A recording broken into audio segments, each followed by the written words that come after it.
समाधि के लिए एकांतवास की आवश्यकता है। फल कंद मूल खाने की जगह जाना होगा। एकांतवास व कंदमूलाहार आपके लिए घोर कष्टदायी होगा। आपकी आजीविका के लिए पर्याप्त धन है। आपके माता पिता वृद्ध हो चुके हैं।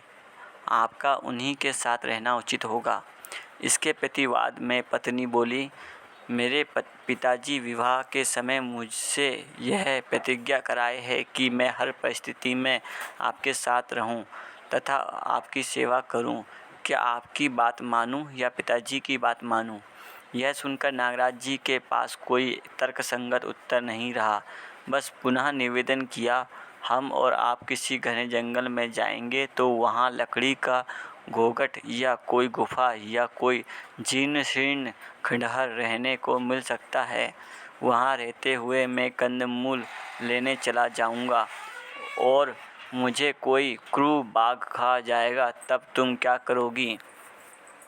पत्नी बोली, आपका गणित ही गलत है। यदि आप जंगल में रहोगे तो मैं भी जंगल में ही रहूँगी। जंगल में रहते समय किसे बाघ या जानवर पहले खाएगा यह कैसे कह सकते हैं? जानवर किसी भी शरीर को आहार बना सकता है। यदि किसी एक का शरीर आहार बन सकता है तो दूसरा भी वहीं बैठा होगा, वह भी जानवर का आहार बन ही जाएगा। इसके लिए इतनी कविता की क्या आवश्यकता है? इस उत्तर को पाकर नागराज अवाक रह गए।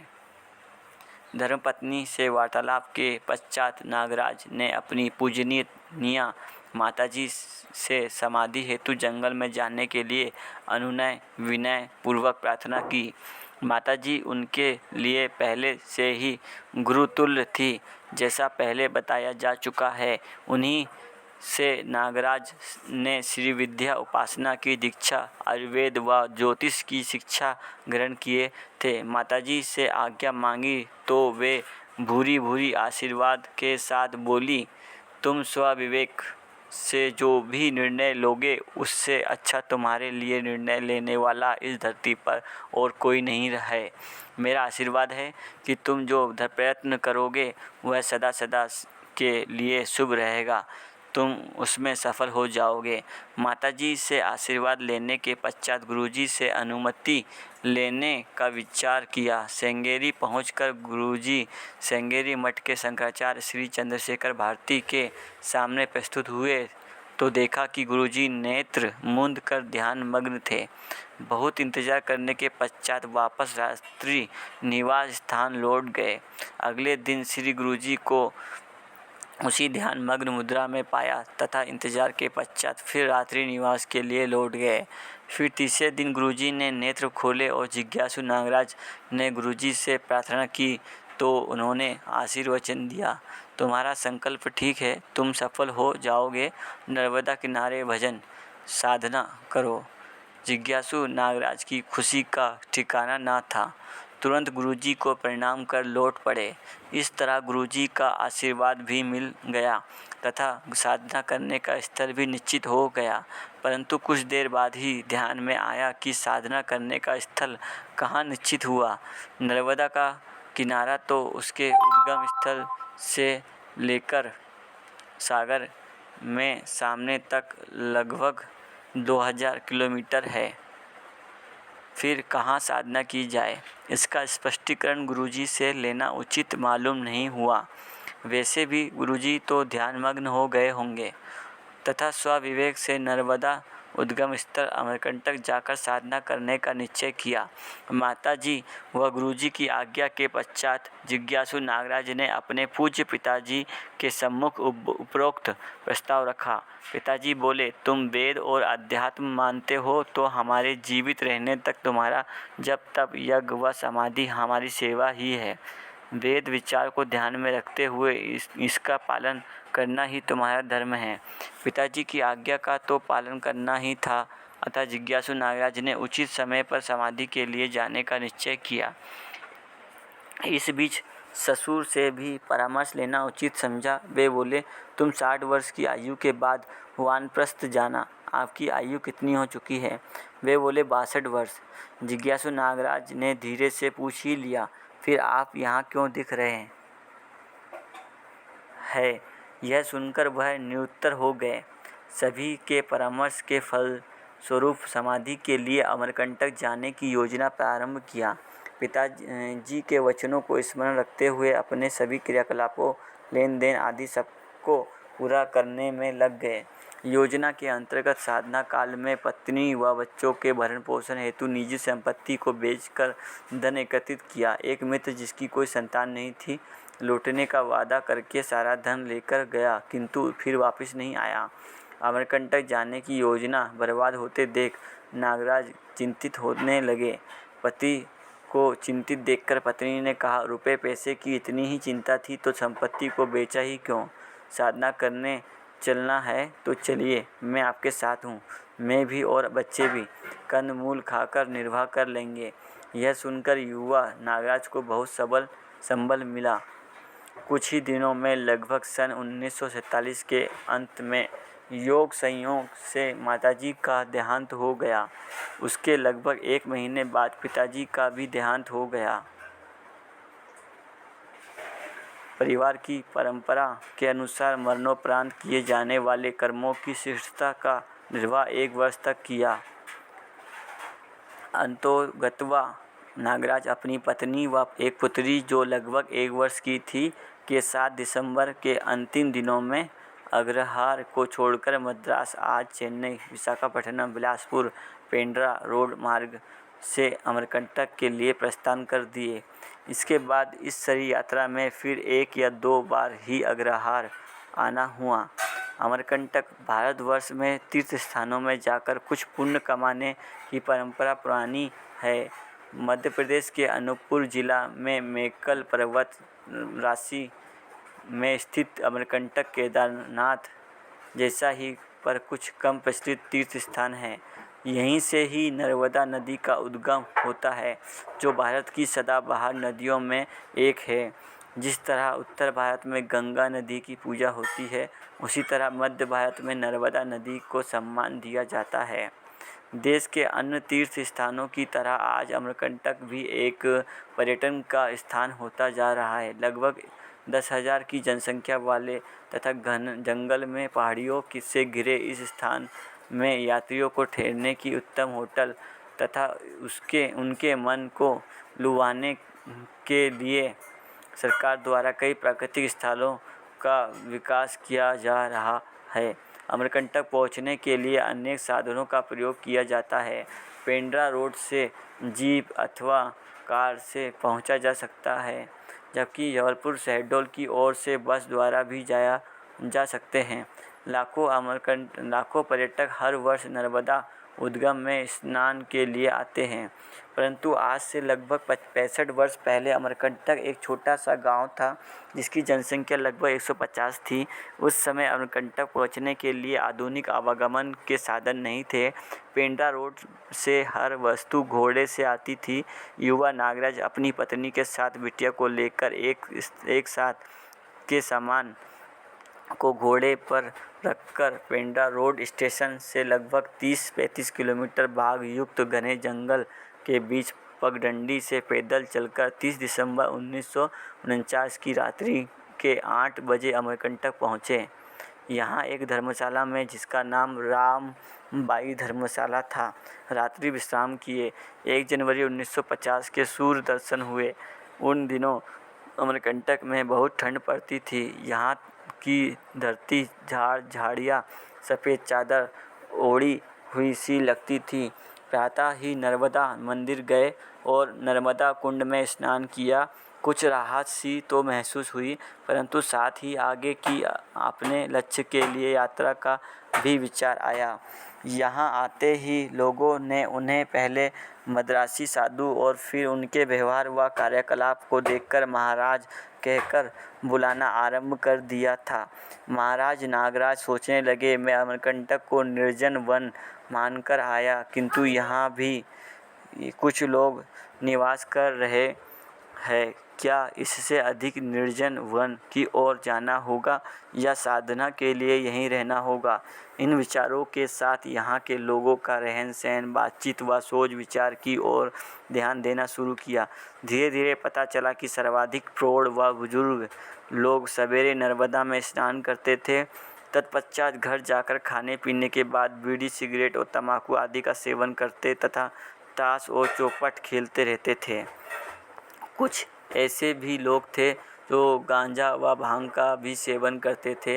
यह महाराज नागराज के लिए काफ़ी अजीबोगरीब विचित्र था। मन में विचार आया, ऐसे बुजुर्गों के साथ बैठता हूँ तो ये मुझे भी यही सब करने को कहेंगे। यदि इन सब चीज़ों के लिए मना करता हूँ तो मैं इनके लिए कुजात हो जाता हूँ, और यदि यही सब करता हूँ तो समझो साधना तो हवा हो गया। अब क्या किया जाए? यहाँ रहा जाए या यहाँ से भागा जाए? 30 वर्षीय महाराज नागराज ने स्वयं को गंभीर दुविधा में पाया। एक तरफ खाई तो दूसरी ओर कुआं। इस मानसिक उथल-पुथल के साथ स्थानीय आदिवासियों के साथ 1 महीने तक घूमते रहे। जंगल में होने वाली बहुत सारी जड़ी-बूटियों, कंद-मूल व पत्तियाँ उनके पहचानने में आई।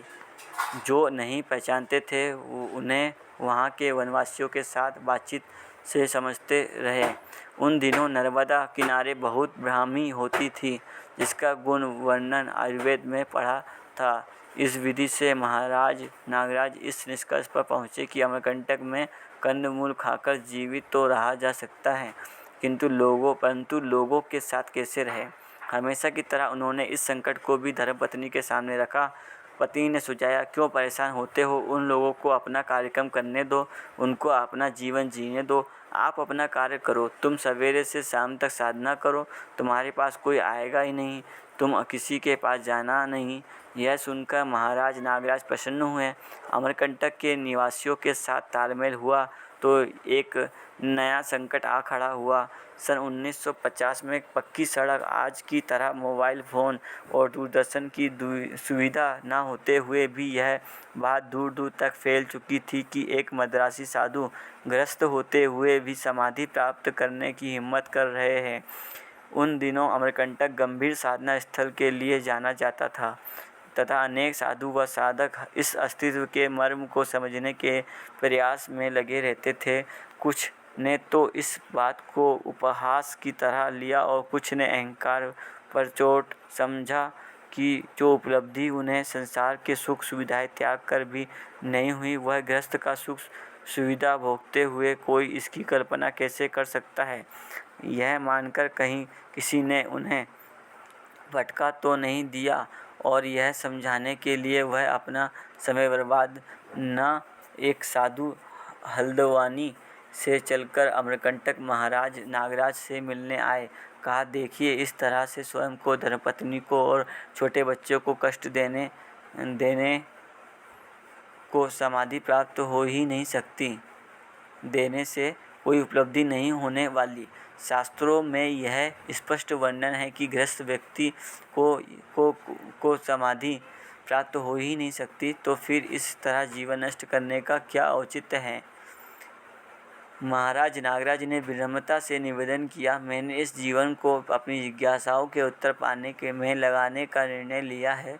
जिज्ञासाओं का उत्तर पाए बिना मेरे जीने का मुझे कोई औचित्य ही नहीं दिखता है। मेरे इस संकल्प में मेरी धर्मपत्नी और बच्चे साथ हैं। साधु बोले, किंतु ऐसे असफल प्रयास को आरंभ करने की ही क्या आवश्यकता है? महाराज नागराज ने फिर विश्वास भरे स्वर में कहा, मुझे विद्वानों व मेरे गुरुजनों से आश्वासन मिला है कि समाधि में ही मुझे ज्ञान प्राप्त होगा, फलस्वरूप मेरे प्रश्नों का भी उत्तर प्राप्त होगा। अतः समाधि के लिए प्रयास करने के अलावा मेरे पास कोई अन्य मार्ग नहीं है। अब चाहे इस प्रयास में इस जीवन की ही आहुति क्यों न देनी पड़े। यह सुनकर और उनकी दृढ़ निष्ठा देखकर साधु लौट गए।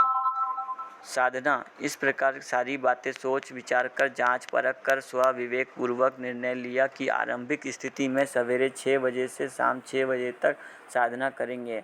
अब परिवार और स्वयं का रहना गांव वालों की स्वीकृति से रामबाई धर्मशाला में हुआ तथा ध्यान स्थली पास में ही एक पुराना मकान था जिसे काठ बंगला कहते थे। साधना का प्रथम दिवस था। देश भर में शिवरात्रि का त्यौहार मनाया जा रहा था। जैसे ही साधना प्रारंभ किया वैसे ही सामने के दरवाजे में 6 से 7 फीट की दूरी पर एक सफ़ेद रंग का सांप दिखाई दिया। वह लगभग 1.5 फीट अंदर आया, फन फैलाकर सर उठाकर यथावत लगभग 15-20 मिनट बैठा रहा और फिर दरवाजे से बाहर निकल गया। महाराज नागराज ने महसूस किया कि कमरा अनेक प्रकार की सुगंध से भर गया था। इसे उन्होंने मात्र एक शुभ संकेत मानकर साधना को निरंतर बनाए रखा। किसी भी प्रकार के चमत्कार को तो पहले ही तिलांजलि दे चुके थे। इस बार भी एक क्षण के लिए भी ऐसा कोई विचार उनके मन में नहीं आया। इस प्रकार माताजी द्वारा प्रदान की हुई तथा गुरुजी द्वारा समर्थित की हुई श्री विद्या उपासना विद्या से साधना का क्रम निरंतर चलता रहा। कालांतर में यहाँ के सभी लोगों ने उन्हें अपने परिवार का मान लिया था। तो भी वह जब कंदमूल खाते और पत्नी की आवश्यकताओं की पूर्ति हेतु लोगों को पैसा नहीं दे पाते तो उनका मन परेशान हो जाता। पास में पैसा नहीं होने से शुरू के 1.5-2 वर्ष साधना में मन नहीं लगा।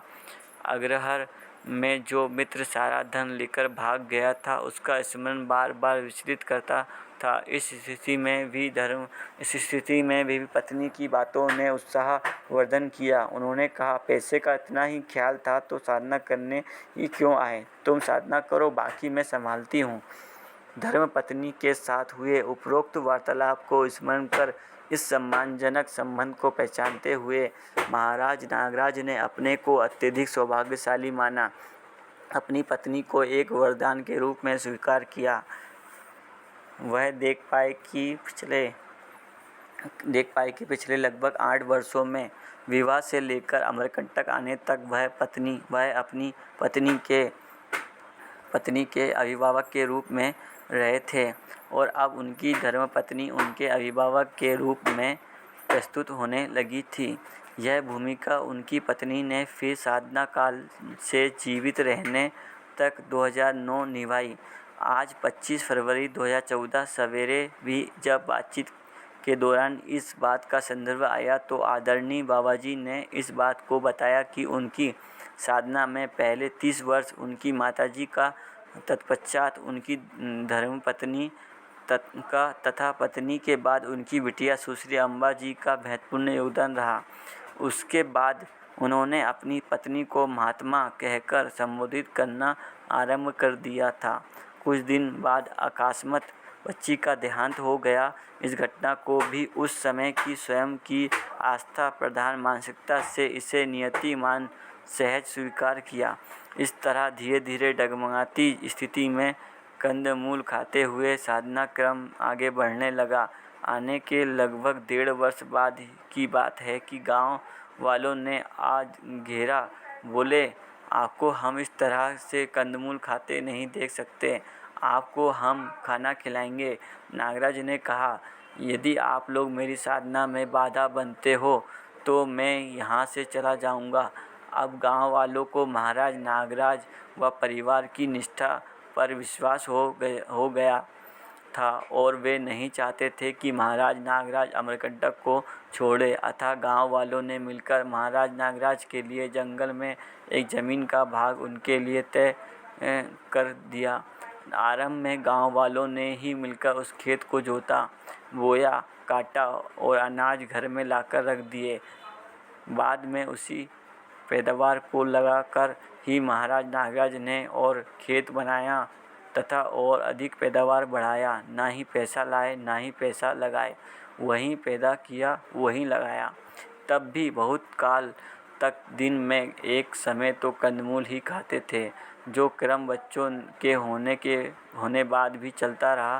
तीनों बच्चों, बड़े बेटे मार्कंडेय, बिटिया शारदा अम्मा तथा छोटे बेटे लक्ष्मी प्रसाद के साथ जंगल में जाते और चाव से गूलर, वट, करौंदे, सफ़ेद मूसली, मलाईकंद, क्रिंच आदि जंगली फल तथा कंद खाते। घर में खाना भी बहुत प्रकार का नहीं बनता था, या तो चावल बन गया या फिर केवल रोटी बन गई और सभी ने मिलकर एक साथ और बहुत बार एक ही थाली में खा लिया। घर में बर्तन भी 2-4 ही थे। जिन्होंने भी साधना करने का तनिक भी प्रयास किया है अथवा इसके बारे में कुछ भी सूचना प्राप्त की है, वह जानते ही होंगे कि साधना करना कितना कठिन हो सकता है। एक प्रेरणावश उन्होंने सूर्याटक करने का निश्चय किया। 4 दिन लगातार सूर्योदय से सूर्यास्त तक सूर्य की टकटकी बांध देखा और आंखों का सत्यानाश कर बैठे। लगता था कि अब शेष जीवन में देख नहीं पाएंगे, परंतु संयोगवश एक व्यक्ति जिनकी पत्नी को महाराज नागराज ने एक असाध्य सी बीमारी से स्वस्थ किया था, घी, दूध व दही के साथ एक कटोरी गुलाब काबली फूल भेंट दे दिया। महाराज नागराज को अपने माताजी से प्राप्त आयुर्वेद शिक्षा से फूल का रस निकालना व उसको आँखों में प्रयोग करना स्मरण था। गुलाब काबली फूल का प्रयोग इसमें सफल रहा और फिर से आंखें स्वस्थ हो गई। ध्यान करते समय निद्रा आने लगती तो अमरकंटक की शीत में बर्फीले पानी से भरे हुए डम में खड़े होकर साधना करने लगते। दिन में कभी भी जब पेशाब या शौच जाना होता तो उसके बाद स्नान करना होता। इस विधि से उन्हें दिन में कई बार स्नान करना होता। उनकी अपने लक्ष्य के प्रति निष्ठा की पराकाष्ठा का पता तो इस बात से चलता है कि जब वह ध्यान में बैठते तो लगातार बैठे रहने से पैरों टांगों में सूजन पैदा हुई तथा उनमें दर्द होना आरंभ हो गया। तब मन में विचार किया कि यदि यह दर्द समाप्त नहीं होगा तो शरीर को ही क्यों ना त्याग दिया जाए।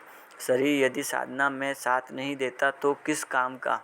मन के संकल्पवश वह कुछ घरेलू उपचारों से दर्द समाप्त हो गया और साधना आगे बढ़ने लगी। 3 बच्चों के पालन पोषण में, स्कूल भेजने में, किसानी में पत्नी का सहयोग करते हुए साधना क्रम की निरंतरता को बनाए रखा। बच्चों को दौड़ा कर खेत में ले जाते, खेत जोतते और फिर 12 घंटे साधना भी करते।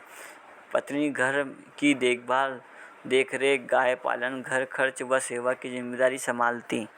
समाधि।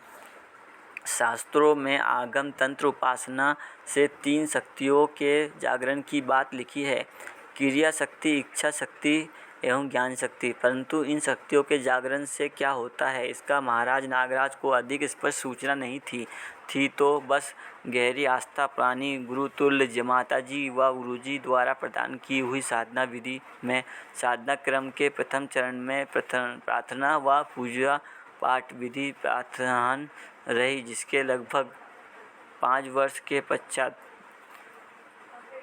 वर्ष के अभ्यास के पश्चात अब महाराज नागराज का मन साधना में लगने लगा था।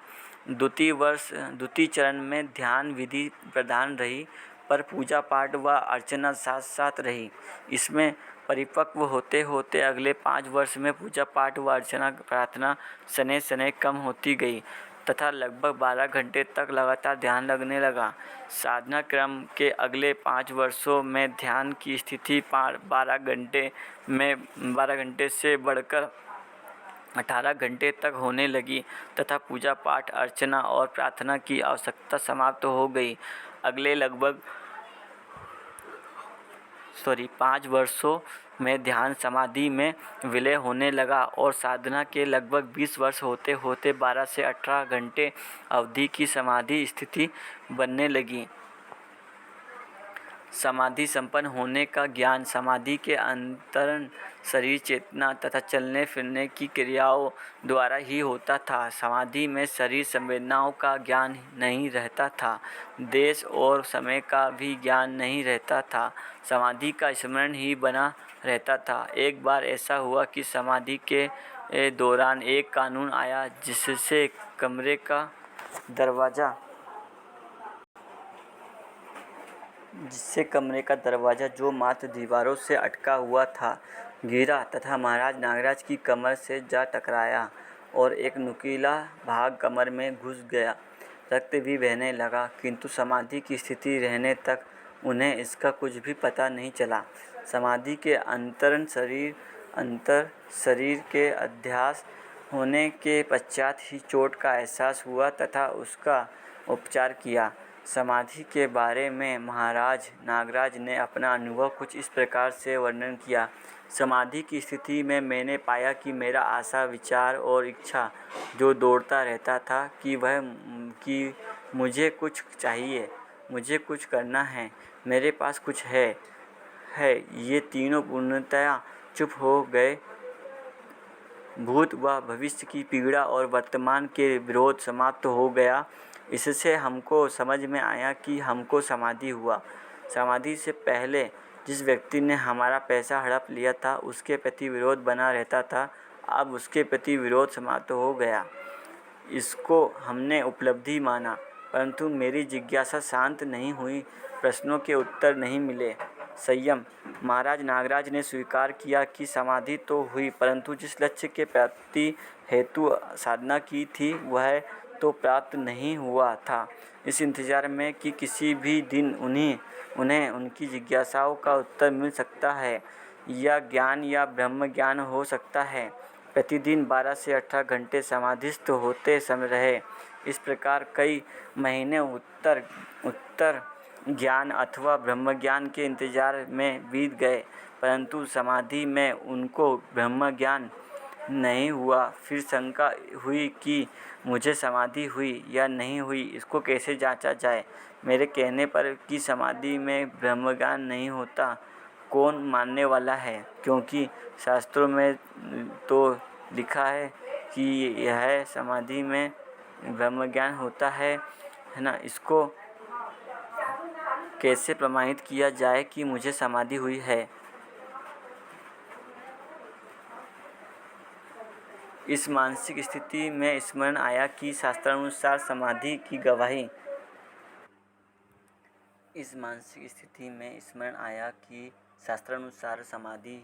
गवाही संयम से होगी।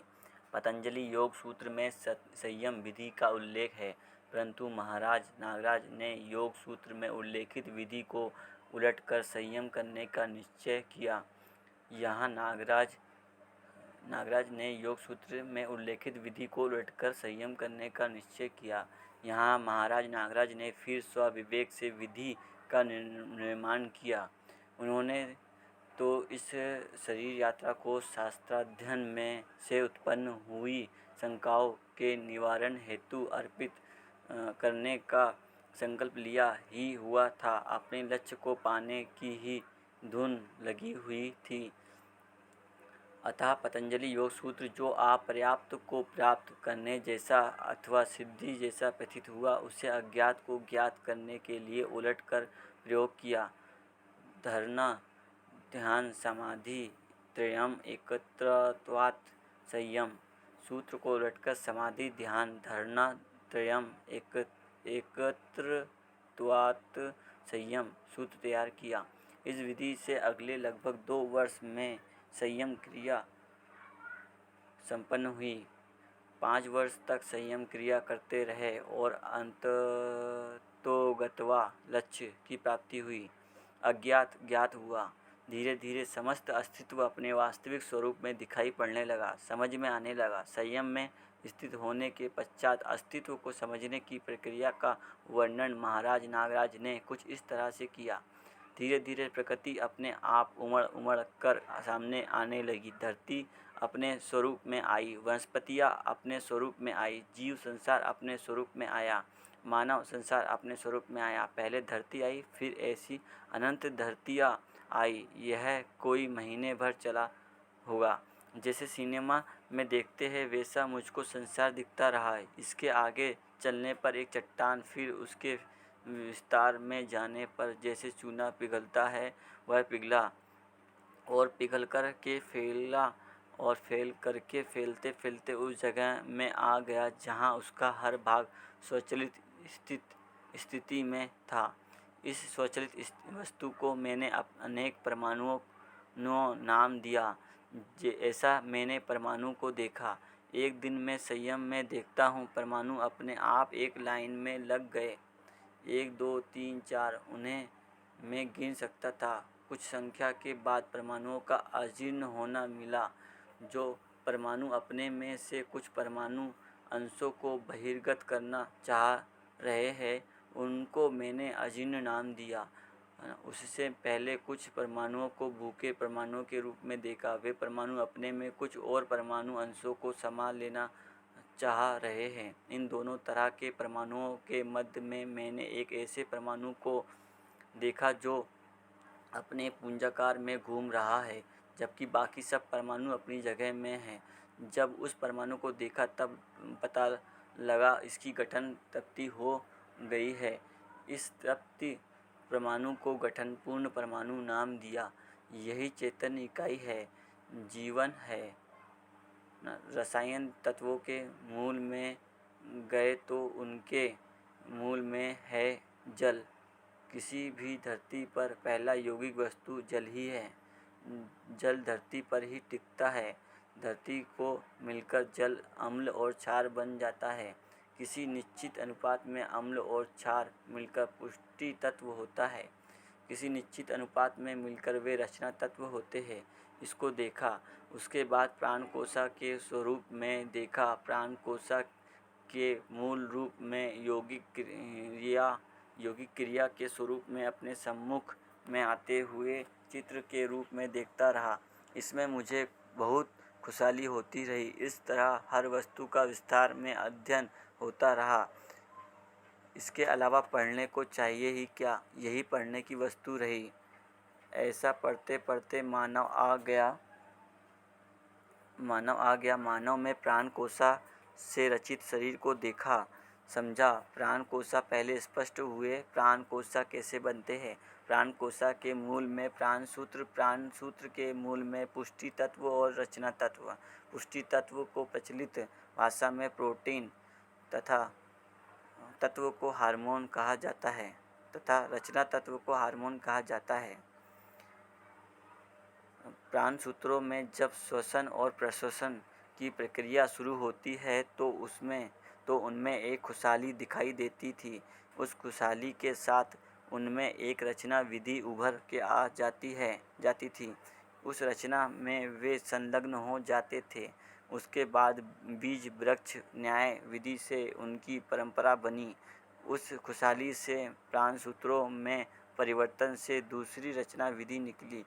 दूसरी रचना हुई, वह फिर परंपरा हुआ बीज वृक्ष न्याय विधि से। इस ढंग से अनेक रचनाएं प्राणसूत्रों से हुई। संयम काल में अध्ययन पूर्ण करने में मुझे 5 वर्ष लगे, जब तक मैंने यह नहीं माना कि मेरा अध्ययन पूरा हो गया है। इस दृश्य की पुनरावृत्ति होती रही। इससे मैंने माना कि नियति स्वयं प्रकटनशील है। इसमें कोई रहस्य नहीं है। स्थूल से स्थूल और सूक्ष्म से सूक्ष्म सब कुछ देखने पर मैंने निर्णय किया, यही अस्तित्व है, यही व्यापक में संप्रक्त प्रकृति है। इस बात में जब मुझको पूरा विश्वास हुआ, उसके बाद मैंने संयम क्रिया को पूर्ण होना स्वीकार किया। इस प्रकार महाराज नागराज को अपने सभी प्रश्नों के उत्तर प्राप्त हो चुके थे। अस्तित्व क्यों है, कैसा है, ब्रह्मा और जगत का क्या संबंध है, मानव कैसा है, क्यों है, मोक्ष क्या है, इन सभी और इस प्रकार के अन्य सभी प्रश्नों के उत्तर महाराज नागराज को उपलब्ध हो चुके थे। यह कहना तनिक भी अतिशयोक्ति नहीं होगा कि समस्त मानव जाति के लिए एक नया दर्शन उपलब्ध हो गया था। सार रूप में एक पहला परंपरा में आदर्शवाद रहस्य में फंसा हुआ था, तो आधुनिक काल में भौतिकवाद तर्क में सिमट कर रह गया। इन दोनों प्रयासों से मानव जाति का कल्याण न होने के फलस्वरूप ही विकल्प के रूप में अस्तित्व मूलक मानव केंद्रित चिंतन अथवा मध्य दर्शन महाराज नागराज जी ने प्रतिपादित किया। अस्तित्व से अस्तित्व है, अस्तित्व में ही विकास क्रम है, विकास है, जागृति क्रम है, जागृति है, जागृति की निरंतरता है, ब्रह्म सत्य, जगत शाश्वत। दूसरा है प्रत्येक मानव चेतन इकाई है जो जीवन और शरीर का एक संयुक्त स्वरूप है। जीवन एक गठनपूर्ण परमाणु है। परमाणु में विकास पूर्वक गठनपूर्णता है। जागतिक क्रम में जीवन में 2 और पूर्णताएं, क्रिया पूर्णता एवं आचरण पूर्णता है जो मानव परंपरा में ही घटित होता है। ज्ञान के अभाव में ही मानव भ्रमित रहता है। भ्रम अतिव्याप्ति, अनाव्याप्ति एवं अव्याप्ति दोष है। भ्रम मुक्ति ही मोक्ष है। मध्य दर्शन के मूल प्रतिपादन में सह-अस्तित्व दर्शन ज्ञान, जीवन ज्ञान व मानवतापूर्ण आचरण ज्ञान है। सह-अस्तित्व दर्शन ज्ञान ही ब्रह्म ज्ञान है। यह शिक्षा विधि से अध्ययनगम्य है। ज्ञान से ही मानव अनुभव संपन्न होता है, समस्त आयामों में समाधान संपन्न होता है। सर्वतोमुखी समाधान संपन्नता अनुभव सहित समत्वा सर्वशुभ प्रमाण ही समाधि है। पांचवा है ज्ञान संपन्नता के प्रमाण रूप है अनुभव प्रमाण, व्यवहार प्रमाण एवं प्रयोग प्रमाण। यही संयम है। इन के आधार पर ही जीवन यात्रा सफल होने का प्रमाण है। इस प्रकार ज्ञान संपन्न, अनुभव संपन्न होने पर महाराज नागराज को प्रश्न विहीन, गलती विहीन, विरोध विहीन, भ्रम विहीन और अपराध विहीन विधि से जीने की समझ उपलब्ध हो गई। इस समझ के परमानंद की अत्यधिक तृप्ति की अनुभूति हुई। स्वयं में कुछ पाने के भाव से भर गए। इसके साथ ही पूर्व में मानव जाति के इतिहास में उन सभी महापुरुषों के प्रति जिन्होंने भी पूर्णता के लिए प्रयास किया, कृतज्ञता के भाव से ओतप्रोत हो गए और मन में आया, यह ज्ञान जो मुझे प्राप्त हुआ मेरे अकेले का नहीं है, अपितु यह सर्व मानव का है और मानव के पुण्यवश ही घटित हुआ है, इसलिए मानव को इसे अर्पित करना है। तुरंत ही यह विचार आया कि सर्वप्रथम तो स्वयं उन्हें ही इसे जीकर प्रमाणित करना है। अतः प्रश्न मुक्त, गलती मुक्त, विरोध मुक्त, भ्रम मुक्त और अपराध मुक्त अर्थात समाधान, समृद्धि, अभय व सह-अस्तित्व विधि से जीने की योजना बनाने लगे। इसके साथ साथ ही इस प्रकार जीने को प्रत्येक मानव की आवश्यकता समझते हुए समाधान, समृद्धि, अभय एवं सह-अस्तित्व को मानव लक्ष्य के रूप में पहचानते हुए इस ज्ञान के लोकव्यापीकरण की योजना बनाने का भी निश्चय किया। निश्चित आचरण। बहुधा ऐसा देखा जाता है कि मानव कभी घर में खोई हुई वस्तु को ढूंढते हैं तो एक स्थिति ऐसी भी बनती है कि खोई हुई वस्तु तो मिलती है, साथ में कई आवश्यक वस्तुएं भी हाथ लग जाती हैं। कुछ ऐसा ही महाराज नागराज के साथ भी हुआ। उन्हें स्वयं के प्रश्नों का उत्तर तो मिला ही, साथ में मानव का सार्वभौम निश्चित आचरण, मानव परिवार व्यवस्था तथा परिवार मूलक स्वराज व्यवस्था सहित अखंड समाज व सार्वभौम व्यवस्था का स्वरूप भी स्पष्ट हो गया। अभी तक महाराज नागराज का अधिकतम समय ध्यान साधना के लिए समर्पित था। अब परिवार की आहार, आवास व अलंकार संबंधी आवश्यकताओं को सह-अस्तित्व विधि से पूरा करना आरंभ किया, जो अनंतः अखंड समाज व सार्वभौम व्यवस्था से जुड़ता है। हम सभी को प्रायः महापुरुष अथवा गुरु कहलाए जाने वाले मानवों के जीने को देखने का अवसर मिलता है और बहुधा हम पाते हैं कि दिन के तथा वर्ष के समय अनुसार उनका आचरण बदलता रहता है। कभी वे बहुत खुश नाचते गाते दिखते हैं तो कभी बहुत चुप, कभी किसी से बहुत प्यार से बात करते हैं दिखाई पड़ते हैं तो कभी क्रोधित, कभी बहुत उत्तेजित तो कभी एकदम तटस्थ, कभी समाज या राजनीति के उद्धार की बात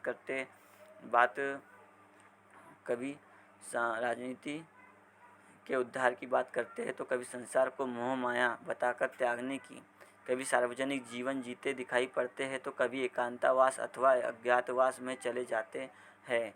उनके बारे में कुछ भी निश्चित कहना बहुत कठिन है। लगभग सब कुछ मन पर निर्भर करता है, परंतु जो भी व्यक्ति बाबाजी के साथ जिए हैं तथा उनके संपर्क में आए हैं वे कह सकते हैं कि उनके बारे में सब कुछ निश्चित है।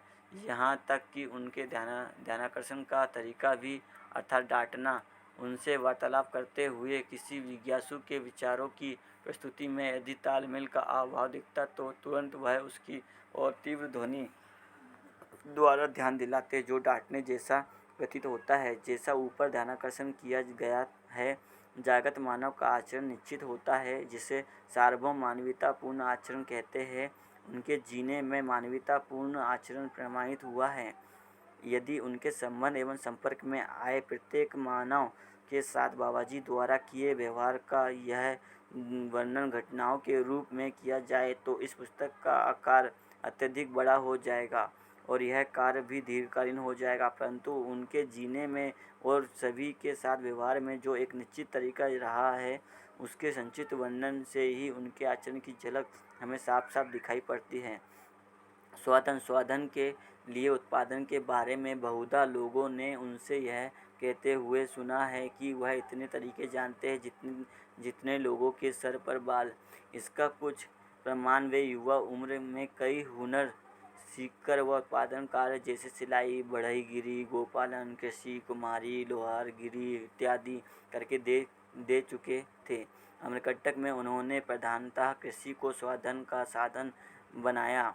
उन्होंने 80 वर्ष की आयु तक स्वयं श्रम सहित प्रकृति बिना रसायन व कीटनाशक का प्रयोग किए कृषि कार्य किया। इसके साथ वह आयुर्वेद के माध्यम से लोगों के असाध्य रोगों को दूर करने का भी कार्य करते रहे। आरंभ में वह लोगों का उपचार कुछ जड़ी बूटियाँ देकर करते थे, परंतु बाद में आयुर्वेदिक औषधियों का भी उत्पादन करने लगे। उपकार उनका हर अनुभूति, विचार, कार्य, व्यवहार, यहाँ तक कि श्वास लेना भी उपकार के लिए समर्पित देखने को मिलता है।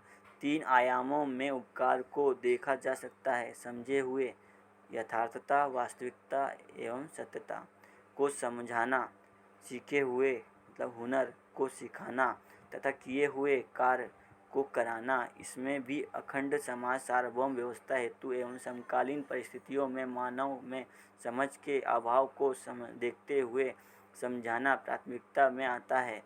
आदरणीय बाबाजी समझाने, सिखाने व कराने के लिए सदैव तत्पर रहे हैं। आज तो जीवन विद्या शिविर एक 7 दिवसीय कार्यक्रम, जिसमें मध्य दर्शन से अस्तित्ववाद का प्राथमिक परिचय इसके 7 दिवसीय कार्यक्रम में मध्य दर्शन से अस्तित्ववाद का प्राथमिक परिचय इसके अनुसार जीते हुए व्यक्ति द्वारा प्रस्तुत किया जाता है। लेने वाले कई लोग हैं। आरंभ में बाबाजी स्वयं शिविर लेते थे और ऐसा बताते हैं कि कई बार तो वह सवेरे जब पहला व्यक्ति जागता था तो चर्चा आरंभ करते थे, और जब अंतिम व्यक्ति भी सो जाता था तब चर्चा बंद करते थे। समझाने के लिए वह बिना किसी भेदभाव के किसी को भी कहीं भी मिलने के लिए तत्पर रहते थे तथा शरीर के आरंभ की स्थिति परवाह किए बिना पैदल चलकर, साइकिल पर, स्कूटर पर, बस में या रेल में चले जाते।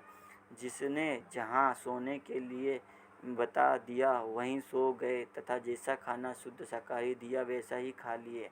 कभी भी रूप, धन, बल, पद, जाति, धर्म, मत या संप्रदाय के आधार पर लोगों के साथ अधिक या कम सम्मान के साथ प्रस्तुत नहीं हुए। देखा तो केवल व्यक्ति के समझने की प्रयास व तैयारी। बच्चे, युवा, प्रौढ़, वृद्ध, ज्ञानी, विज्ञानी, अज्ञानी, धनी तथा निर्धनी सभी के साथ एक समान प्रस्तुत हुए। समझाना एवं अध्ययन कराना व्यक्ति की पात्रता अनुसार रहा। लोगों के रोग दूर करने में भी उन्हीं के प्रतिफल या जो देने में सक्षम होते। अमरकंटक के ग्रामवासियों से, अक्षम से, जिज्ञासुओं से तथा सामाजिक कार्य में लगे लोगों से कभी औषधियों का पैसा नहीं लिया। घर में जिज्ञासुओं व समाज सेवा करने वालों के लिए सदैव भोजन, औषधि व रहने की व्यवस्था रहती तथा उन्हें बहुधा वस्त्र व धन भी दे दिया करते। स्वधन में से परिवार की आवश्यकता से अधिक धन को पुस्तकों की छपाई, कई जिज्ञासुओं के परिवार की आवश्यकताओं की पूर्ति तथा छोटी रायपुर में अध्ययन में लगे लोगों की व्यवस्था के आवश्यकता अनुसार लगाते रहे। स्वयं या परिवार के उपयोग के लिए किसी से धन लेने का तो प्रश्न ही नहीं उठता। इस बिंदु पर यदि वार्तालाप होता तो कहते, एक पैसे भी हमारे चौके में नहीं आया। परिवार बाबाजी समाधि संयम के पश्चात आदर्शवादी, अध्यात्मवादी, परंपरानुसार त्यागी या विरक्त नहीं बने और न ही धनाढ्यों द्वारा प्रदत्त आधुनिक सुविधाओं के परिपूर्ण किसी आश्रम में रहे। बाबाजी समस्त धरती को ही अपना परिवार समझते हुए स्वयं के पुत्र, पुत्रवधू एवं पौत्र पौत्रियों के साथ पारिवारिक व्यवस्था में जीते रहे। घर में रहने वाले परिजनों के साथ साथ जिज्ञासुओं का रहना भी पारिवारिक सदस्यों की तरह ही बना रहता है। जिज्ञासुओं के लिए सदैव भोजन, औषधि व रहने की व्यवस्था रही।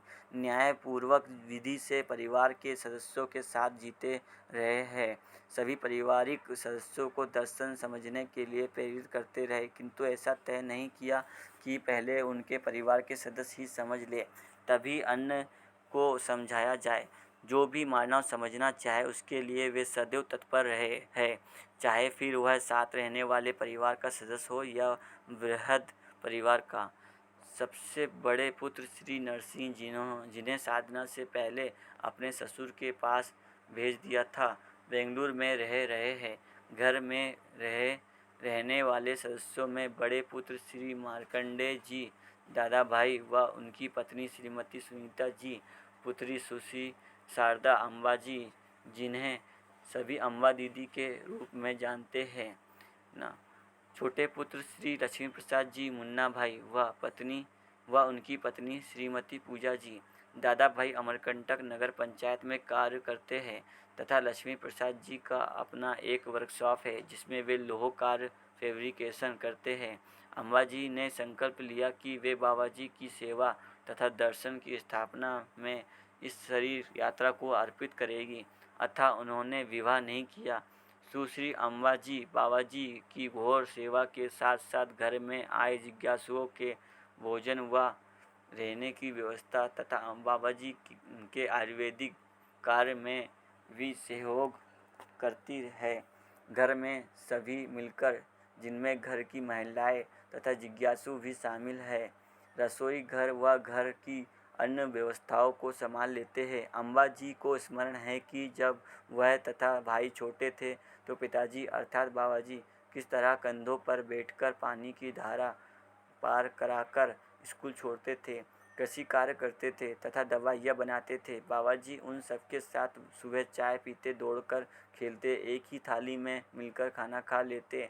कभी कभी शाम को उन्हें गिनती व पहाड़ा काउंटिंग एंड टेबल्स भी सिखाते थे। सबके साथ मिलकर जंगल से लकड़ी लेकर आते तथा काटते, क्योंकि उन्हें जंगल में कार्य रहता ही था, तो जंगली जानवरों का डर उनके मन से निकालने के लिए कई बार बच्चों को जंगल में ले जाकर वे स्वयं छुप जाते। बाबाजी ने उनको या किसी को भी कुछ करने या न करने के लिए आदेश नहीं दिया। अम्बाजी ने विवाह के लिए मना किया तो कभी भी उन पर उसके लिए दबाव नहीं डाला, अध्ययन के लिए सदा प्रेरित करते रहे। सुनीता भाभी जब वधू रूप में घर में सन 1984 में आई तो उन्हें बाबाजी के बारे में कुछ भी जानकारी नहीं थी। वैसे भी उन्हें साधुओं और पंडितों के प्रति कोई श्रद्धा नहीं थी, परंतु जब बाबाजी को घर में आने वाले लोगों से बात करते हुए सुना तो ना तो उन्हें वे साधु जैसे ही लगे और ना ही पंडित जैसे। वे उन्हें दार्शनिक के रूप में स्वीकार कर पाई। जहाँ बाबाजी उन्हें विचारों में दार्शनिक दिखते थे, व्यवहार में एक पिता पूरे घर में तेजी से घूमते रहते थे और एक एक व्यक्ति एक व्यवस्था का ध्यान रखते रहे। प्रारंभ में ससुर बहू के रिश्ते में सहज झिझकवश कुछ भी पूछने में डरती थी, किंतु धीरे धीरे उन्होंने बाबाजी से समझना शुरू किया। वह उन्हें भगवान की तरह मानती है तथा शिविर कर अध्ययन में रत है।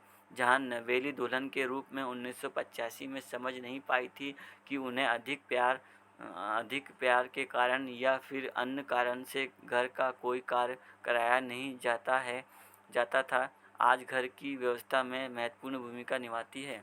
पूजा भाभी के पिताजी जब अपनी बेटी के विवाह का प्रस्ताव लेकर बाबाजी के परिवार से सन 1991 की शुरुआत में मिले तो घर में सबसे मिलकर उन्हें बहुत अच्छा लगा। घर में धान की बोरियां देखकर एक किसान परिवार जैसा लगा। तुरंत ही निर्णय लिया और इस तरह पूजा भाभी जुलाई 1991 में छोटी बहू के रूप में आ गई।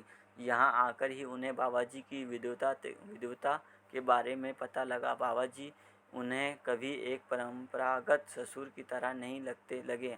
वह शुरू से ही उनसे बात कर पाती थी और आज तक कभी किसी बात को लेकर कोई शिकायत नहीं हुई। उनकी यही इच्छा है कि वह भी बाबाजी की तरह जी पाए।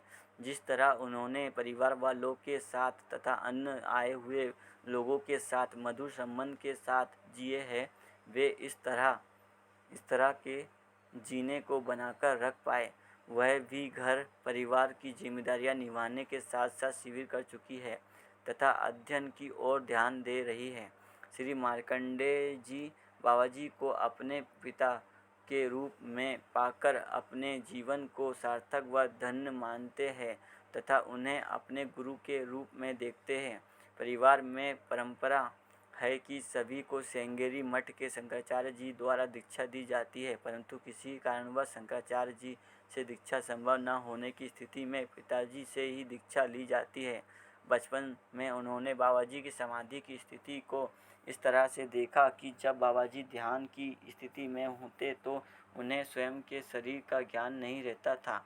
अब वह यद्यपि यह स्वीकार करते हैं कि जहाँ बाबाजी के ज्ञान को समझने के लिए दूर दूर से लोग आते हैं, वही उन्होंने एवं परिवार के अन्य सदस्यों ने गहराई में जाकर दर्शन का अध्ययन नहीं कर पाए, तथापि उन्होंने बाबाजी से बहुत कुछ सीखा। सबसे प्रमुख सीख है कि यदि कोई समस्या है तो उसका निदान भी है, अतः उन्हें कभी जीवन में कोई समस्या नहीं दिखती है जिससे वह बाबाजी की कृपा समझते हैं। वह मन बना रहे हैं कि 2015 में समझने में जुटना है तथा इस दर्शन के लोक व्यापीकरण में भागीदारी निभानी है। श्री लक्ष्मी प्रसाद जी मुन्ना भाई बाबाजी को एक योगी की तरह समझते हैं। उन्होंने बाबाजी को कभी भी समय बर्बाद करते नहीं देखा। बाबाजी के साधना काल में मुन्ना भाई 5 से 6 वर्ष के रहे होंगे। तब वह देखते हैं कि रात्रि 8 बजे से सुबह 4 बजे तक बाबाजी साधना में रहते तथा दिन में उत्पादन कार्य करते। उनके साथ वह भाई बहनों के साथ खेलते, कुछ लिखते तथा कुछ समय के लिए सोते थे। उन्हें लगता है कि बाबाजी बच्चों को समझते हैं, क्योंकि उन्होंने बाबाजी को कभी भी बच्चों को डांटते नहीं देखा। उन्होंने बाबाजी को हमेशा खुश देखा है तथा उनसे कुछ प्रमुख बातें सीखी है। यदि बच्चा गलती कर रहा है तो हम उसे समझाने में असमर्थ है। दूसरा है श्रम। श्रम से उत्पादन करो, उपभोग करो तथा दूसरों को भी बचाकर दो। बाबाजी से उन्होंने खेती करना भी सीखा। आजकल भी खूब श्रम करते हैं तथा खुश रहते हैं, संयमित रहते हैं, स्वस्थ रहते हैं। उनकी योजना है कि 60 वर्ष की आयु में अध्ययन प्रारंभ करेंगे। श्री साधन भाई जी पहली बार बाबाजी से मिले तो उन्हें इस बात की काफ़ी दुख हुआ कि उन्हें बाबाजी की बात समझ क्यों नहीं आ रही है। अधिक आश्चर्य तो तब हुआ जब बाबाजी ने उनके निवेदन करने मात्र से ही अगला शिविर तय कर दिया। दर्शन को समझने के लिए वह बाबाजी के पास आरंभ में 6 महीने के लिए गए और फिर दीर्घकाल तक रह गए तथा अभी तक अपनी पत्नी एवं बिटिया सहित साथ ही रह रहे हैं। यहाँ परिवार की व्यवस्था, आयुर्वेदिक दवाइयाँ का कार्यभार तथा आने वाले जिज्ञासुओं की जिम्मेदारी में भूमिका निभाते हुए अध्ययन में ईमानदारी से रत है। वह बाबाजी को बहुत अन्य जिज्ञासुओं की तरह एक दिव्य मानव के रूप में देखते हैं। महिमा भाभी भी अन्य कन्याओं की तरह विवाह पश्चात अपने माता पिता का घर त्याग कर पति के घर शेष जीवन बिताने को तैयार थी, परंतु यहाँ तो पति का भी अपने तथाकथित परिवार वालों से दूर अपने गुरुजी के घर में रहना तो रहा था। यद्यपि विवाह तय होने की प्रक्रिया में साधन भाई के परिवार वालों के साथ साथ अम्बा दीदी से भी मिलना रहा। साधन भाई से तो विवाह के पश्चात ही मिलना हुआ, पहले केवल दूरभाष से ही बात हुई। तथापि पुत्र वधू के रूप में अमरकंटक आने में कुछ आशंका तो थी, परंतु अमरकंटक परिवार में आने के पश्चात न केवल समस्त आशंकाएं दूर हुई, बल्कि उन्हें हमेशा ऐसा ही लगा कि वह घर की और पुत्रवधुओं की तरह ही एक पुत्रवधू है। बाबाजी को एक दिव्य दृष्टि युक्त मानव आयुर्वेद में पारंगत चिकित्सक तथा ज्ञानी पुरुष के रूप में देखा है। अम्बा दीदी के साथ घर में भागीदारी निभाते हुए स्वयं को सौभाग्यशाली समझती है।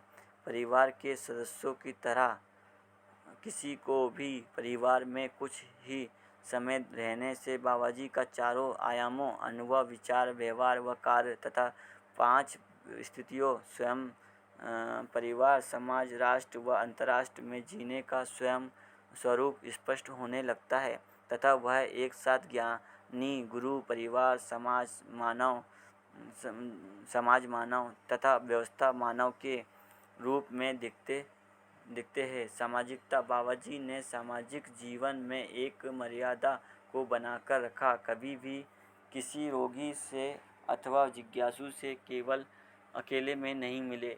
बहुत मानवों ने उन्हें धन देने का प्रस्ताव दिया, परंतु उन्होंने प्रत्येक को सच्चाई को समझने का ही प्रस्ताव दिया तथा किसी से चंदे के रूप में धन लेना स्वीकार नहीं किया।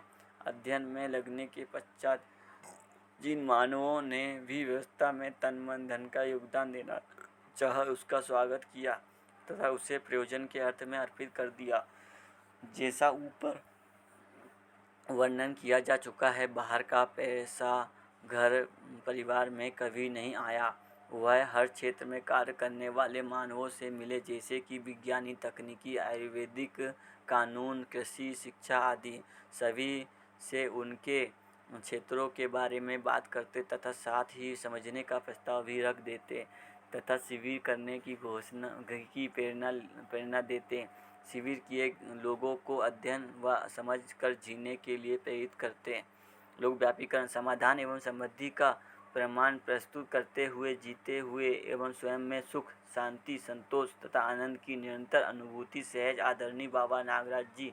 उनकी बढ़ती आयु अब 94 वर्ष की व प्रतिभा संपन्नता को देखकर लोगों ने उन्हें प्यार से बाबाजी, बाबा नागराज जी आदि संबोधनों से भी संबोधित करना आरंभ कर दिया था।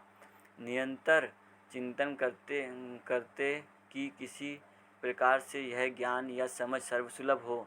मैं जो अनुभव किया हूँ उसको मैं विनय ही कर सकता हूँ। उसे समझना प्रत्येक व्यक्ति की जिम्मेदारी है और उस जिम्मेदारी के साथ है प्रत्येक की स्वतंत्रता। इच्छा हो तो समझे अथवा ना समझे। विगत में ऐसा कहा जाता रहा है कि अनुभव को बताया नहीं जा सकता, किंतु इस बात की मुझ में स्वीकृति है कि मैंने जो अनुभव किया है उसमें जो सच्चाई है, अनुभव ही ऐसी वस्तु है जिसे बांस पर चढ़कर चिल्लाकर बोला जा सकता है। अच्छे से और सच्चाई एक दूसरे को समझ में आएगी, ऐसा मेरा विश्वास है। आरंभिक काल में उन्होंने कुछ साधुओं से इस ज्ञान की चर्चा की थी, परंतु शीघ्र ही यह पता चला गया कि अधिकतर साधु ना तो ज्ञान की खोज में थे और ना ही सघन साधना करने के लिए तैयार थे। वह तो बस कुछ सिद्धियां पाना चाहते थे, जिससे या तो भौतिक सुविधा संग्रह कर पाए, सेवा के लिए कुछ शिष्य तैयार कर पाए या फिर अपने दुश्मनों को सबक सिखा पाए। वह अपने पराई की दीवार से मुक्त थे ही नहीं, और जो ईमानदारी से साधना में लगे थे उन्हें बाबाजी की बातें अच्छी तो लगती थी, किंतु साधना वे विगत के आदर्शवादी तरीके से ही करना चाहते थे।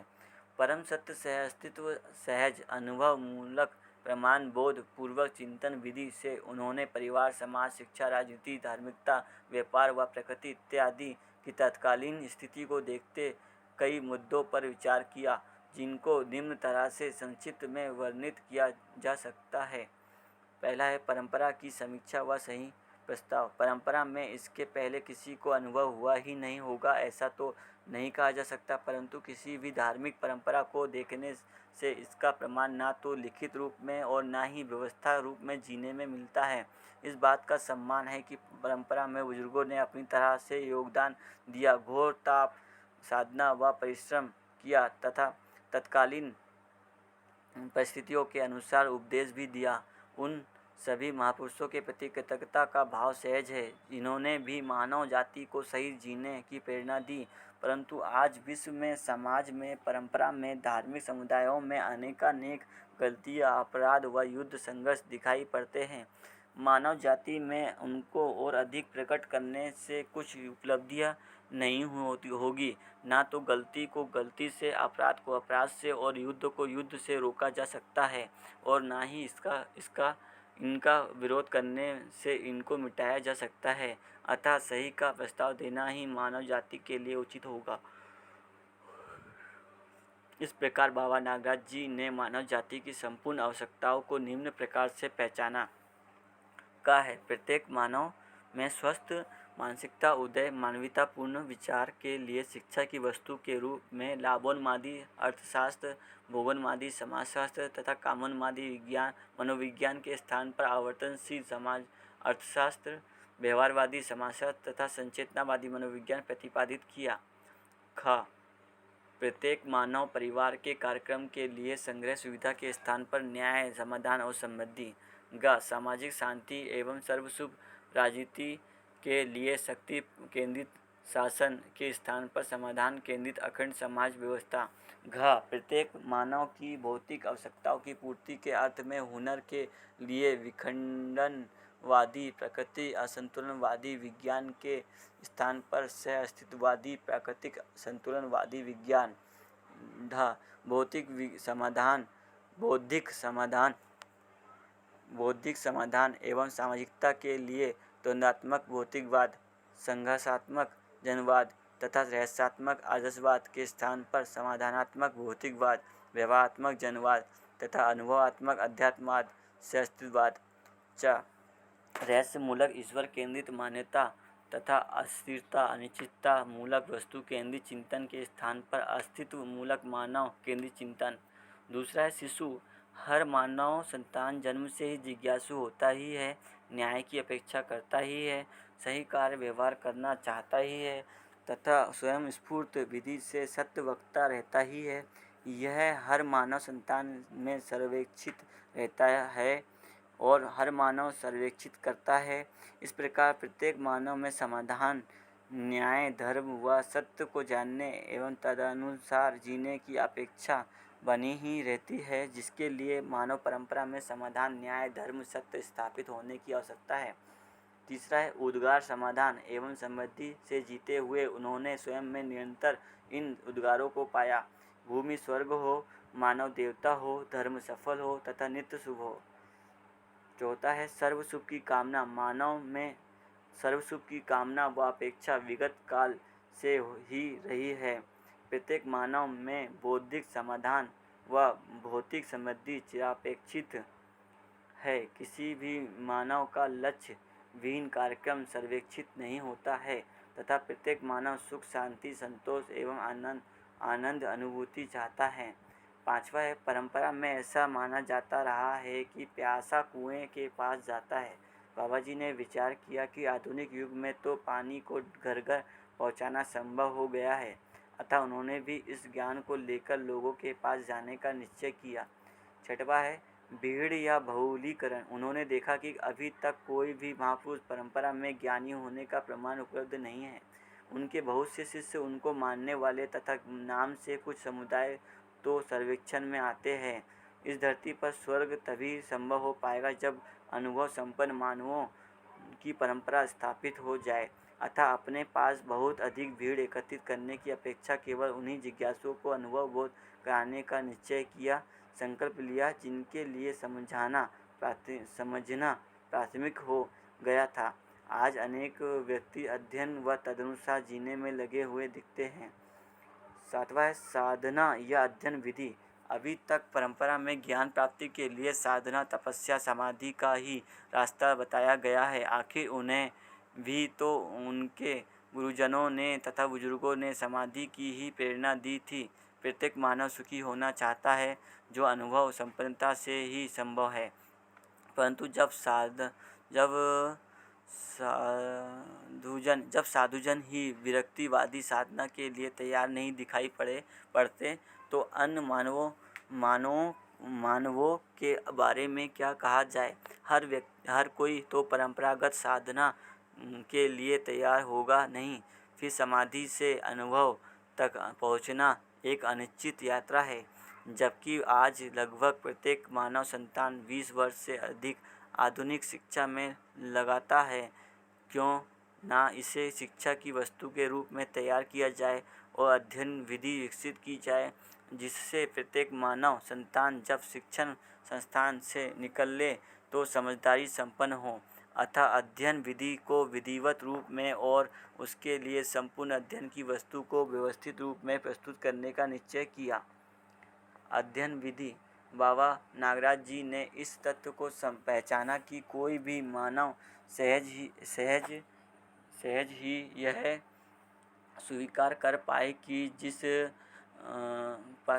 कि जिस ज्ञान का अनुभव उन्हें 20 से 30 वर्ष की कठिन साधना से हुआ, वही ज्ञान का अनुभव किसी भी जिज्ञासु मानव को अध्ययन विधि को प्रयोग में लाने से हो सकता है।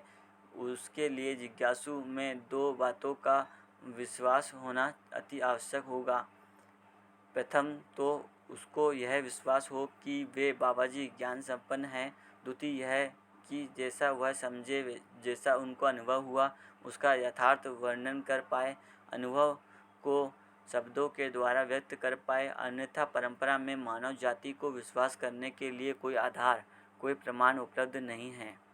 परंपरा में देखा गया है कि कुछ मानवों ने अन्य मानवों का विश्वास प्राप्त करने के लिए कुछ असहज क्रियाओं अथवा चमत्कारों, प्राकृतिक नियम विरुद्ध दिखने वाली घटनाओं का सहारा लिया, या फिर किन्हीं शास्त्रों में अप्राप्त वाक्यों को प्रमाण के रूप में माना। बाबाजी का कहना है कि अस्तित्व में कुछ भी रहस्य अथवा चमत्कार नहीं है। मानव या तो समझता है या फिर भ्रमित रहता है, अथवा तथा अनुभव संपन्नता का सत्यापन ही अप्राप्त वाक्य है। स्वयं बाबाजी ज्ञान संपन्न है, इसको कौन प्रमाणित करेगा? या तो कोई दूसरा ज्ञान संपन्न व्यक्ति प्रमाणित करेगा, अथवा कोई सार्वभौम आधार होगा, कोई शास्त्र या कोई यंत्र तो प्रमाण होगा नहीं। निष्कर्ष निकला कि उनका आचरण, उनका जीना ही इसका प्रमाण होगा। इस विचार के साथ उन्होंने स्वयं के अनुभव के प्रकाश में ऊपर वर्णित मानवीयतापूर्ण आचरण की कसौटी तैयार की। उसके अनुसार निरंतर जिए, इसका वर्णन ऊपर किया जा चुका है, और सभी जिज्ञासुओं तथा हर मानव को स्वयं के जीने को जांचने के लिए आमंत्रित किया। इस तरह उनका पारदर्शी जीना कोई रहस्य न रहकर सबके लिए सही जीना का प्रमाण और प्रेरणा स्रोत सिद्ध हुआ। अनुभव का यथार्थ वर्णन कर पाए है, इसका प्रमाण क्या होगा? कैसे इस दर्शन पर जिज्ञासुओं को विश्वास होगा? अनुभव मूलक चिंतन विधि से निष्कर्ष निकला कि इसका प्रमाण 2 ही होगा। एक तो अध्ययन विधि में जो आरंभिक पड़ाव है, जिज्ञासु उन्हें तुरंत ही प्राप्त कर पाए। दूसरा, प्रत्येक मानव उनकी इस विधि के पीछे की मूल चाहत को देख पाए कि चाहत सर्वसुख की है या सुविधा संग्रह की है, जो तत्कालीन अधिकतम साधु सन्यासियों में सर्वेक्षित होती थी। अतः चाहत भी उनके जीने से ही दिखाई देगी, जो ज्ञान संपन्नता के प्रमाण से जुड़ती है। अतः उपरोक्त विश्लेषण से निष्कर्ष निकला कि ज्ञान संपन्नता या अनुभव का प्रमाण मानव का जीना ही है, और मानव को ही स्वयं के अनुभव का सत्यापन करना है। पुनः सर्वप्रथम उन्होंने स्वयं का सत्यापन सर्व मानव के लिए प्रस्तुत किया। इस प्रकार सर्व सुख की कामना एवं प्रेम से ओतप्रोत तथा अनुभव मूलक चिंतन विधि से स्मरण पूर्वक उन्होंने अध्ययन प्रक्रिया को प्रस्तुत किया, जिससे मानवीय आचरण की परंपरा स्थापित हो सके। इस प्रक्रिया में उन्होंने पाया कि किसी भी अध्यवसायी के लिए अनुभवगामी विधि से अनुभव प्राप्त करने के लिए 3 अहर्ताओं का होना आवश्यक है। पहला है जिज्ञासा। सर्वप्रथम अध्यवसायी में सुखपूर्वक जीने के लिए अनुभव की आवश्यकता या अनिवार्यता का होना। उससे यह सुनिश्चित हो जाना है कि सुविधा संग्रह, भोग, अतिभोग व बहुभोग अथवा संवेदनाओं को राजी करने के प्रयास में सुख नहीं है। इस बात की स्वीकृति होना ही निरंतर सुख, शांति, संतोष व आनंद सहज जीने के लिए अनुभव व अनुभव मूलक विधि से जीना ही एकमात्र उपाय है। दूसरा है अध्ययन की वस्तु। बाबा नागराज जी के लिए साधना काल में अध्ययन की वस्तु अस्तित्व ही रहा, और अन्य कोई मानव यदि कभी अनुसंधान करना चाहेगा तो उसके लिए भी अध्ययन की वस्तु अस्तित्व ही है। परंतु अध्ययन विधि से अध्ययन की वस्तु अनुभव संपन्न मानव द्वारा समझा गया अस्तित्व में प्रकृति, जीवन, मानव व अखंड मानव समाज, सार्वभौम व्यवस्था सहज अभिव्यक्ति है। संक्षिप्त में अध्ययन की वस्तु को परिभाषित एवं निश्चित किया से अस्तित्व, विकासक्रम, विकास, जागतिक्रम, जागृति। आरंभ में इस संपूर्ण समझ को सूचना के स्वरूप में एक ही पुस्तक में प्रस्तुत करने का विचार किया, परंतु मानव जाति में विचारों की विविधता, सर्वमानव के लिए अध्ययन वस्तु की आवश्यकता एवं सर्वसुलभता को ध्यान में रखकर संपूर्ण दर्शन वाद शास्त्र को 14 पुस्तकों में लिपिबद्ध किया। विगत में देखा गया है कि किसी भी नए दर्शन अथवा विचार के बाद अन्य लेखकों द्वारा अनेक टीकाएं तथा व्याख्याएं प्रकाशित हो जाती है, जिससे मूल विचार के गुण गोबर होने की संभावना रहती है। परंतु मध्यस्थ दर्शन रूपी अध्ययन वस्तु के सूत्र रूप, व्याख्या रूप तथा कई कोणों से लिखे जाने से इस संभावना को भी समाप्त कर दिया। परंपरा में प्रचलित शब्दों का परिभाषित कर उन्होंने इस प्रकार प्रयोग किया कि अध्ययनकर्ता प्रत्येक शब्द के अर्थ को जानकर अस्तित्व में उस शब्द से इंगित वस्तु को पहचान सकता है, साक्षात्कार कर सकता है तथा बोध कर सकता है। इसके लिए उन्होंने मध्यस्थ दर्शन के वाङ्मय में एक परिभाषा संहिता का भी संकलन कर प्रस्तुत किया। तत्पश्चात अध्ययन वस्तु, अध्ययन की प्रक्रिया तथा अन्य शंका समाधान के अर्थ में समय समय पर जिज्ञासुओं के साथ हुए संवादों को भी प्रकाशित कराया। इन सभी वाङ्मयों की सूची परिशिष्ट एक के रूप में संलग्न है। तीसरा है अभ्यास। आदरणीय बाबाजी ज्ञान या अनुभव संपन्नता के पश्चात अनुभव मूलक विधि। अनुभव संपन्नता के पश्चात जीना से 4 आयामों में जीते रहे हैं। अनुभव, विचार, व्यवहार तथा व्यवसाय, उत्पादन एवं अन्य आयामों के प्रमाण के लिए 5 स्थितियों में जीते हुए अभ्यास करते रहे हैं। स्वयं, परिवार, समाज, राष्ट्र तथा अंतर्राष्ट्र अध्ययन विधि जो कि अनुभवगामी विधि है। अनुभव संपन्नता के लिए जीना, अध्ययनकर्ता को अध्ययन वस्तु की सूचना के आधार पर जीना है, जीना ही अभ्यास करना है।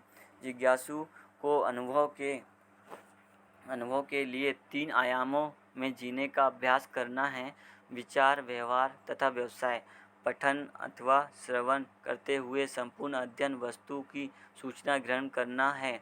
इसके साथ साथ मनन करते हुए अध्ययन वस्तु को स्वयं के विचारों में लाना है। इस तरह अध्ययन वस्तु के अनुसार व्यवसाय तथा व्यवहार करते हुए यथार्थता बोध एवं अनुभव संपन्नता की ओर गतित होना है। इस प्रकार यह भी देखा जा सकता है कि वाङ्मय का उद्देश्य मानव समाज में अध्ययन पूर्वक जागृति की परंपरा स्थापित करने का तथा उसके लिए जीने का विकल्प प्रस्तुत करने का रहा, ना कि किसी विशेष विचार या साहित्य का विरोध और ना ही समाज में कोई आंदोलन लाना। उनके प्रत्येक विचार, व्यवहार एवं व्यवसाय का लक्ष्य यही रहा कि प्रत्येक मानव समझदार होकर यह पहचाने कि मानव जाति तथा मानव धर्म एक है तथा वह अखंड समाज सार्वभौम व्यवस्था में भागीदारी कर पाए।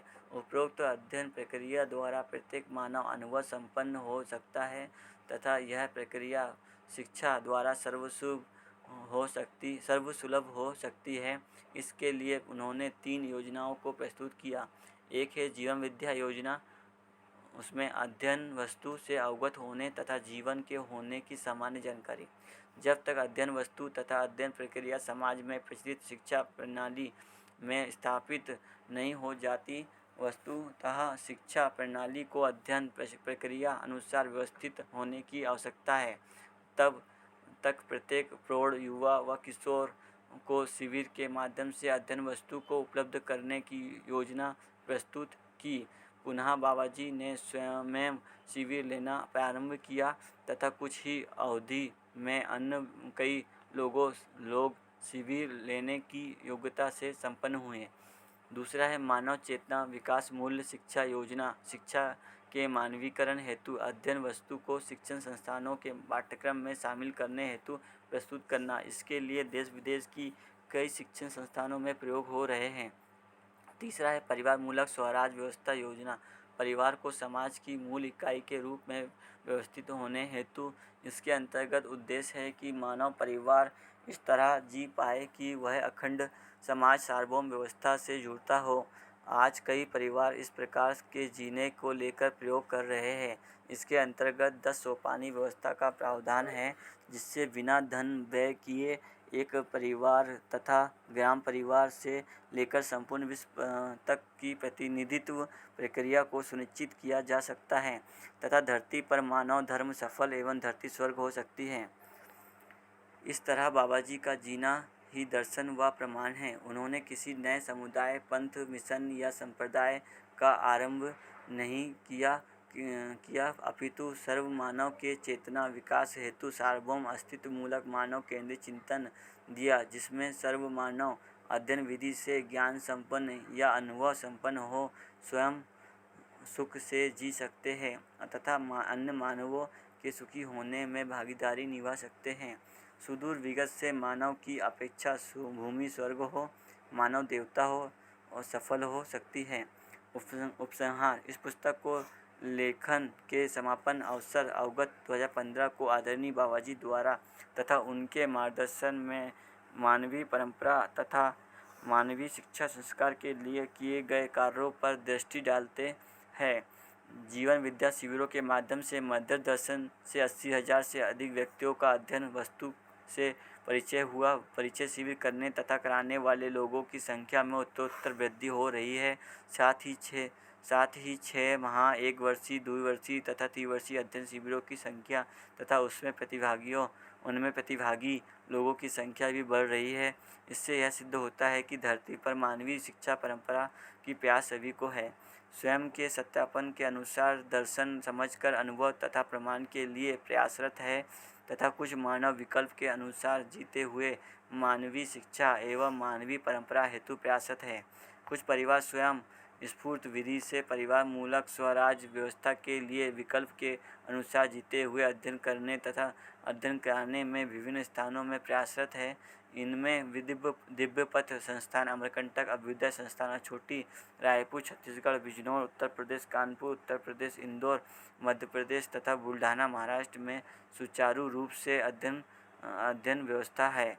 इसके अतिरिक्त अनेक स्थानों जैसे दिल्ली, हैदराबाद, पुणे, शाह राजस्थान, बेमेतरा छत्तीसगढ़, अमरोहा उत्तर प्रदेश, चकरसी उत्तर प्रदेश, अहमदाबाद सूरत गुजरात, कुकुमा भुज तथा बेंगलोर आदि में नियमित जीवन विद्या गोष्ठियाँ तथा शिविरों का आयोजन होता है। शिक्षा के मानवीकरण के प्रयास में शुद्ध रूप से चेतना विकास मूल्य शिक्षा आधारित अभिभावक विद्यालय रायपुर में स्थित है। इस विद्यालय में सभी अध्यापक बिना वेतन लिए स्वयं की खुशहाली की अभिव्यक्ति स्वरूप शिक्षा प्रदान करते हैं।